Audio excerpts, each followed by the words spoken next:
Hello, I'm Jeffrey Sachs, University Professor at Columbia University and Director of the United Nations Sustainable Development Solutions Network. Thank you for joining this course on sustainable development, the post-capitalist order. It's a big topic. I want to talk about sustainable development, what it means for us, why it is the universally agreed idea among all nations in the United Nations, why I believe it constitutes a new approach for the world, one that is extraordinarily important for our well-being, even for the survival of many people on the planet today and in the future. Indeed, I believe that sustainable development constitutes a direction for the world that is a successor to our current economic system, which is often called global capitalism. In this course, I'm going to describe how our current world economy works, why it does not produce sustainable development, why it should produce sustainable development, and what we need to do in economic and political reform, in new institutions and new approaches, new ideas, new global ethics, in order to shift the way the world economy and global society works so that indeed we are able to achieve what all of the world's nations have agreed to achieve, and that is sustainable development and specific goals for the years 2030, mid-century, and the 21st century. So what is sustainable development? It's a basic idea that has been in development, debate, and discussion, and even in adoption by UN member states now for more than a quarter century. The idea essentially is that sustainable development is a direction towards human well-being. It holds that there are three basic objectives that all parts of the world should endeavor to achieve. One is economic prosperity, meaning that the material standard of life is decent, that extreme poverty has been ended, that basic needs are met in healthcare, access to education, access to infrastructure, decent work, and the like. Second, that there should be social fairness, or sometimes what's called social inclusion, that all parts of society, women as well as men, minorities as well as majority groups, all races, creeds, religions, should be able to participate and enjoy the benefits of modern life, the benefits of prosperity, the benefits of global know-how and technology. And the third objective is environmental sustainability. This comes from the growing realization that the way the world economy currently operates is a dire threat to the planet itself. Human activity is causing global warming. Human activity is causing a massive destruction of biodiversity, that is, other species and the ways that our ecosystems function. Human activity is causing massive pollution. The combination of climate change, loss of biodiversity, and pollution is putting us at peril, at our own hands. And so this third objective of environmental sustainability holds that our economy, from the local to the global level, should operate in a way that is safe for us and safe for future generations in protecting the planet itself. Now, sustainable development has been adopted formally by the UN member states, actually on several occasions, but two major occasions. The first was at the Rio Earth Summit in 1992, when governments got together to adopt three major environmental agreements: the UN Framework Convention on Climate Change, the Convention on Biological Diversity, and the UN Convention to Combat Desertification, meaning the spread of deserts and degraded lands. And sustainable development was adopted as the organizing principle at that time.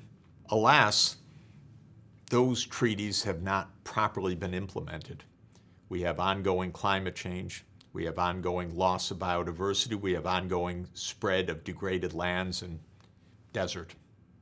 And so in 2015, the UN member states came together to adopt sustainable development another time, but in a new framework, the framework of Agenda 2030, a set of principles for global cooperation for the period 2016 to 2030 that include 17 Sustainable Development Goals, or SDGs.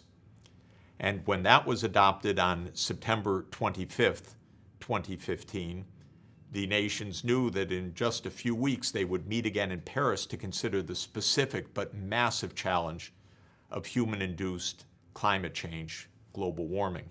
And on December 12, 2015, the same 193 members of the United Nations once again agreed on sustainable development as the organizing principle when they agreed on the Paris Climate Agreement to implement the UN Framework Convention on Climate Change.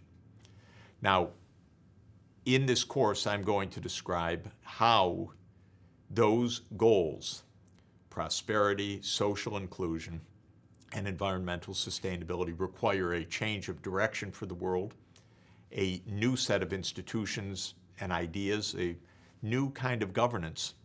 We need to move beyond global capitalism to a system that will produce sustainable development from the local to the global level. By global capitalism, I mean in very shorthand, in 2 words, a description of a complex global economic and political system that I think at least describes, in essence, the way that our world economy functions.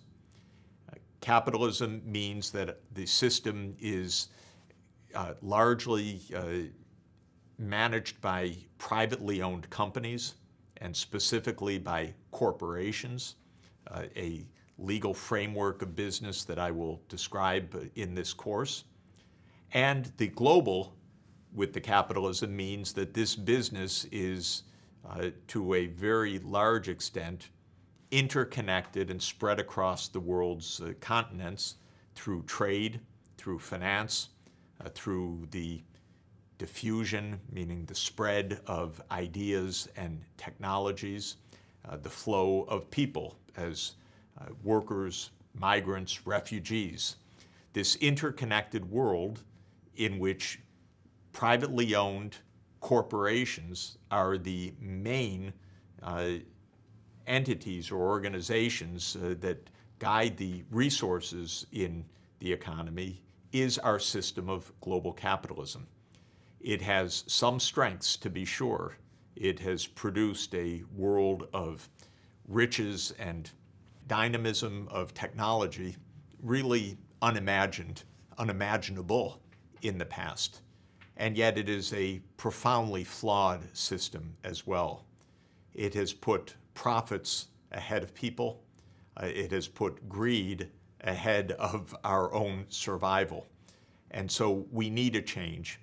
While there are aspects of our global economy that are profoundly good for humanity in giving us the opportunities for technology-based prosperity for 7.6 billion people on the planet and a population that still grows by 75 to 80 million persons per year, we have to overcome the flaws of a system so driven by profit and greed that we are putting ourselves at dire peril and creating societies of such inequality of power, income, and wealth that they are a danger to themselves and a source of massive unrest, suffering, and loss of well-being.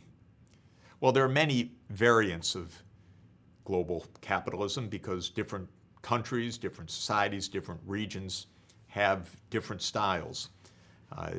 One part of global capitalism that I think comes closest to the ideas of sustainable development are the social democracies of Scandinavia and more generally of Northern Europe.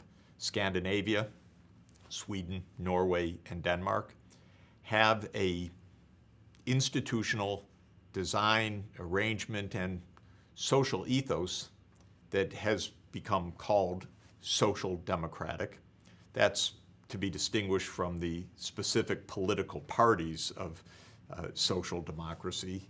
It's an ethos, an idea that societies should be organized to be fair and inclusive and green, indeed, environmentally sustainable.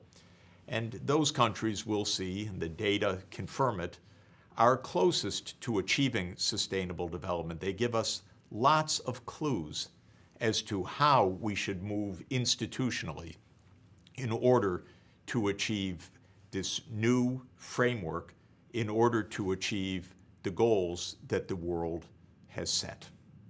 This social democratic framework and social democratic ethos, which comes closest to achieving the Sustainable Development Goals, gives us lots of ideas about how this new post-capitalist order should be designed and how we should proceed to achieve the goals that we have set in Agenda 2030 and in the Paris Climate Agreement, the goals that can bring the world towards more well-being, more stability, and more safety. These will be the topics of this course as we now proceed to our next chapter on the topic of well-being.